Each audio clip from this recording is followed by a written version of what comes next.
94,000 మెజారిటీతో జయకేతనం ఎగరవేసిన తరువాత ఒక సమర్థుడైనటువంటి యువకుడికి మంగళగిరిని తీసుకువెళ్ళి జగన్మోహన్ రెడ్డి అప్పచెప్తారు అని చెప్పి అనుకుంటే కాకలు తీరినటువంటి రాజకీయ యోధుడికి అప్పచెప్పారు. ఇది ఒక రకంగా పాజిటివే. దీంట్లో నెగిటివ్ కూడా ఉంది. ఈ బాధ్యత కాస్త బరువు అనిపించడం లేదా? బరువేం కాదు బాబు, it is a challenge for me. ఎందుకంటే మాకున్న రాజకీయ అనుభవం కానీ రాజకీయ క్రెడిబిలిటీ మా ప్రాంతంలో కానీ వీటన్నిటిని కౌంట్ చేసుకుంటే మంగళగిరి నియోజకవర్గంలో ఒక్క వేమారెడ్డి మాత్రమే దీన్ని సాధించగల సత్తా ఉంది.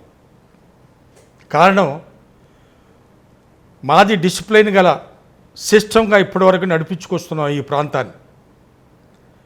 14కు ముందు ఏనాడు కూడా ఎక్కడ డబ్బు అనేది ప్రాధాన్యత ఎక్కువ లేకుండా మంగళగిరి కాన్స్టిట్యున్సీని అతి తక్కువ దీంతో నేను నడిపించుకుంటూ వచ్చాం. ఆర్థికమైన వనరులు ఎక్కువగా అవసరం లేని పరిస్థితులు. సో ఈ కమ్యూనిస్టులు బేస్ ఉన్న ఈ ప్రాంతం మంగళగిరి టౌన్ వరకు అయితే సిపిఐ ఎక్కువగా ఉండేది, మాకు తాడేపల్లికి ఎక్కువగా సిపిఎం ఉండేది. వీళ్ళిద్దరి మధ్యలో మేము ఉండేవాళ్ళు. ఉన్నా కూడా ఒక సిస్టమేటిక్గా తీసుకొచ్చి తెలుగుదేశం ఆవిర్భావం అయిన తర్వాత ఒక్కసారి మాత్రమే వాళ్ళు గెలవడం జరిగింది ఇక్కడ. మొన్న ఇతను గెలిచాడు. ఇతను గెలవడానికి సరే చాలా కారణాలు ఉన్నాయి, మాలో కూడా చిన్న చిన్న పొరపాట్లు ఉన్నాయి, సంస్థాగతంగా కానీ పార్టీలు కొన్ని ఉన్నాయి. వీటన్నిటిని కూడా అధిగమించి స్థానిక పరిస్థితులన్నింటినీ కూడా అవపోసన పట్టి ఈ ప్రాంతాన్ని అంతా కూడా అర్థం చేసుకోగల శక్తి, సామర్థ్యాలు, అనుభవం ఉన్న వ్యక్తిగా నేను చెప్తున్నా. డెఫినెట్గా మళ్ళీ రేపు 29 ఎలక్షన్లో మేము వైఎస్ఆర్ కాంగ్రెస్ పార్టీ గెలిచి తీరుతుంది.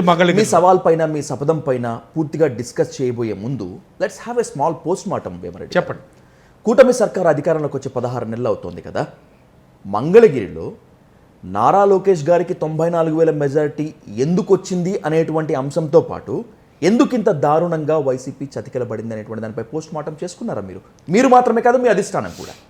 మేము దీని గురించి కూడా ఆలోచన జరిగింది, డిస్కషన్లు జరిగాయి. మా తప్పొప్పులు మేము గమనించాం, మా తప్పొప్పులు ఉన్నాయి మేము గమనించాం. వాటిని సరిదిద్దుకునే ప్రయత్నాలు ఏనాడో ప్రారంభించాం, సరిదిద్దుకుంటున్నాం. మొదటి నుంచి కూడా పార్టీ కొంతకాలం నుంచి పార్టీ శ్రేణులకు దూరంగా కొంత ఉంది పార్టీ. ఇవాళ పార్టీ కార్యకర్తలే ఇవాళ దీనికి ప్రాణవాయువులాగా ఇవాళ నడుస్తుంది ఇవాళ సిస్టమ్. అది ఎట్టి పరిస్థితుల్లో మంగళగిరిలో లోకేష్ని గెలవనివ్వం. గత సార్వత్రిక ఎన్నికల్లో వైసీపీ చేసినటువంటి సవాలు ప్రతిజ్ఞ ఇది.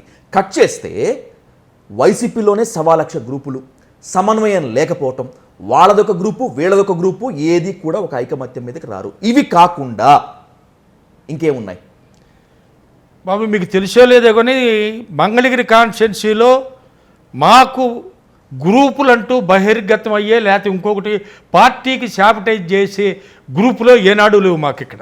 ఇవాళ కాదు, గత 40 ఏళ్ళ నుంచి కూడా ఈ ప్రాంతం నాకు తెలుసు.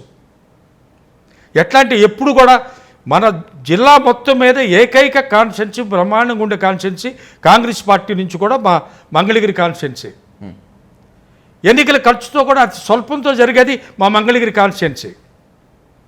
అలాంటి కాన్స్టిట్యున్సీ మేము ఈ విధంగా దారుణంగా దెబ్బతింటానికి కొన్ని సంస్థాగత మన తప్పిదాలు ఉన్నాయి, కొన్ని చిన్న చిన్న పొరపాట్లు ఉన్నాయి. బట్ గ్రూపులు మాత్రం ఎక్కడా లేవు. అంతవరకు నేను చెప్పగలను.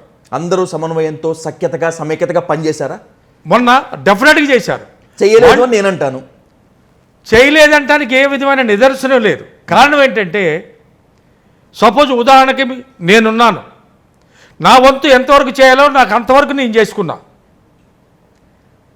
కాకుంటే ఏంటంటే పార్టీ కార్యకర్తలకి, పార్టీ శ్రేణులకు కావలసిన పూర్తి స్వేచ్ఛను మా పార్టీ ఇవ్వలేకపోయింది మొన్న.